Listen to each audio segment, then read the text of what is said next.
recent survey showing that 66% of customers who actively support Black-owned businesses use digital tools to find them. This is for the second year in a row.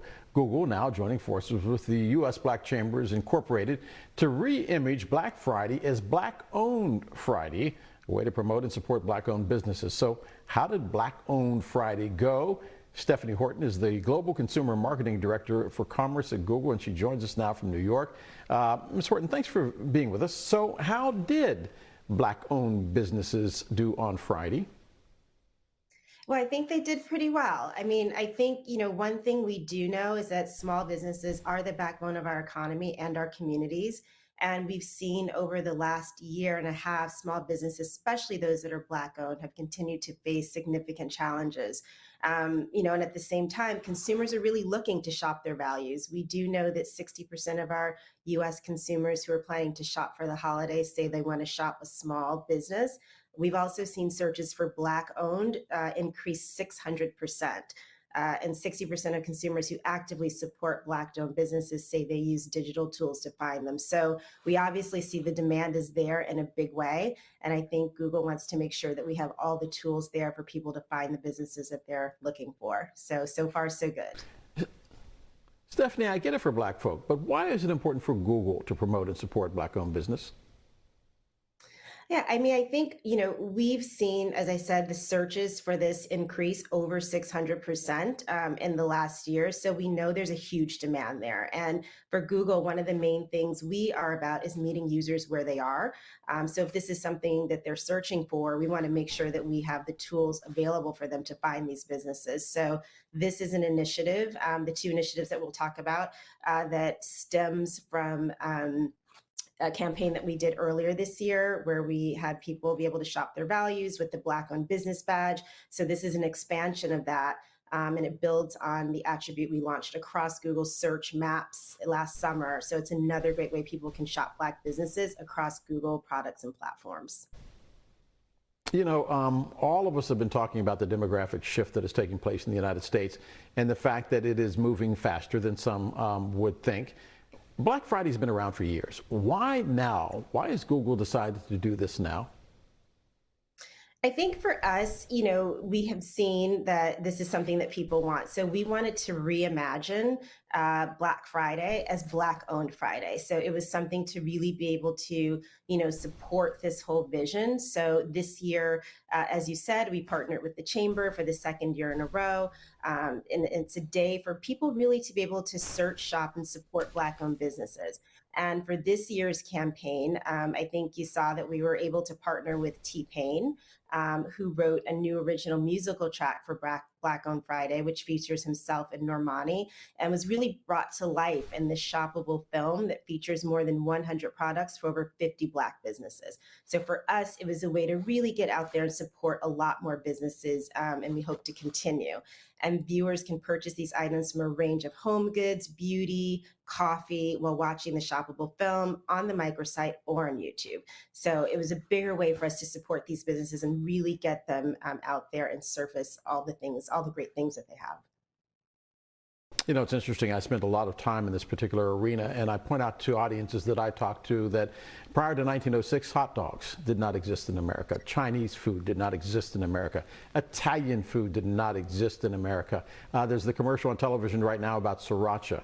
I know it's a self-serving question, but how does supporting Black-owned business help close the racial wealth gap? Well, I think, Black-owned businesses have, really been the ones who have struggled the most. And I think we've seen that especially over the pandemic. And I think that, being able to support our own, and we've seen that, I mean, if searches are increasing over 600%, it's not just Black people who want to support these businesses, it's everyone. So I think giving people the ability to really shop and support these businesses, as well as, Google's ability to give people the digital tools to be able to surface themselves are really important because, we are seeing shopping go online. I think, that's no surprise. And so we want people to have the tips and tools that they need to really be able to serve themselves and be found by the people who are searching. If it makes you people in the digital realm feel better, I went to a mall on Friday and freaked out about being around people again. I said, where's the safety of my computer? You know, where's my little room where I can move my mouse around and buy what I want to buy? But here's my last dumb question for you. Does Black-Owned Friday only happen on Black Friday, or is there a larger scope to the promotion of Black-owned businesses? No, it's a larger scope. It actually launched on 11/17, and the video is still up and playing. And we do have another initiative that we launched on 11/22 with American Express to celebrate small businesses across the country this season. We have murals that are unveiled in 4 cities so far: Boston, Chicago, LA, and New York. But also all of these products are shoppable via a microsite with Amex. And with the hope of local artists, we created a really unique way to discover all of these things using Google Lens. So you can really just go up to these murals, point your camera, open Lens, and be able to shop there. Or like I said, if you don't get to one of the murals, it's all available online via a microsite as well. So there's lots of ways that Google's helping you shop Black-owned and minority-owned this season. Stephanie, one of the fastest growing demographics in this country is not black or brown. It is black and white and brown combined. Multiracial, biracial babies are now the fastest growing demographic in the United States. Are we moving towards this new America? That is America finally becoming the melting pot that the founding fathers, who were all white, all men, dreamed of? Because right now we are black, we're white, we're Hispanic, we're Asian, and we're mixed. I mean, I hope so. I mean, I think that the only thing that I can say towards that is that the numbers that we're seeing for people to shop minority owned and small businesses, the numbers are pointing to more than just, Black people doing that. So I think that everyone is really interested in helping to support and shop these businesses, as well as, women owned businesses and Hispanic owned businesses, so I think there's definitely a push towards people really wanting to shop their values and what's really important to them. So I think if a melting pot can be described in that way, I think people really are interested in shopping things that are important to them, be it a small business near them, a Black business, a Latinx business, a women-owned business, etc.